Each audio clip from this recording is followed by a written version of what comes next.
A economia brasileira está do jeito que nós gostaríamos, mas nem perto disso. Depois de o que foi a mais longa e profunda crise econômica da história brasileira, o desemprego é gigante e vai levar muitos anos de crescimento econômico forte para esse quadro ser revertido. Para completar, o próprio crescimento ainda não está nem perto do que nós gostaríamos e o que o Brasil poderia crescer.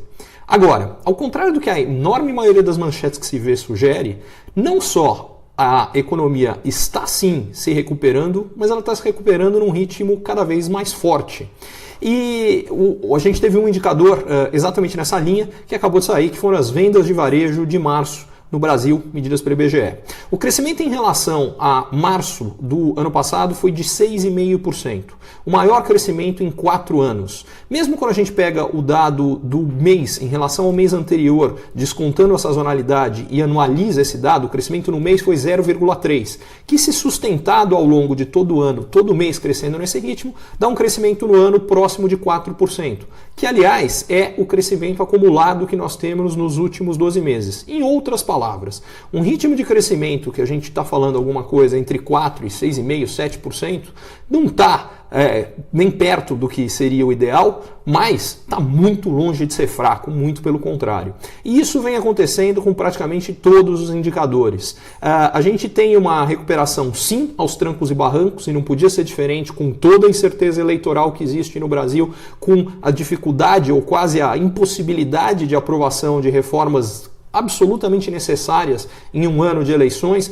enfim, mas ainda assim o que a gente vê é, não só o Brasil está sim crescendo, mas ele está crescendo mais do que crescia antes. Esse ano, segundo a projeção do relatório Focus, que é uma sondagem com mais de 100 economistas, o Brasil deve crescer 2,7%.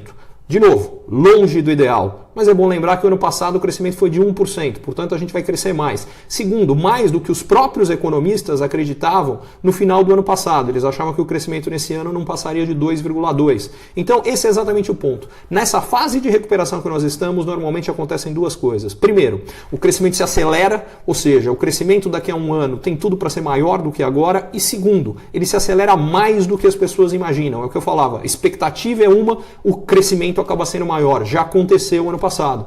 No final do ano retrasado, a expectativa que os economistas tinham era que o PIB do ano passado cresceria só 0,4%. Ele cresceu 1%. Da mesma forma, esse ano, é provável que o crescimento seja maior do que a expectativa dos economistas e também é provável que isso se repita no ano que vem, salvo uma nova crise internacional ou um resultado eleitoral catastrófico com a eleição de alguém absolutamente populista, sem nenhum compromisso com políticas econômicas que se sustentem, e nesse caso, sim, a crise poderia voltar ao Brasil. Mas o que a gente está vendo hoje é exatamente o contrário.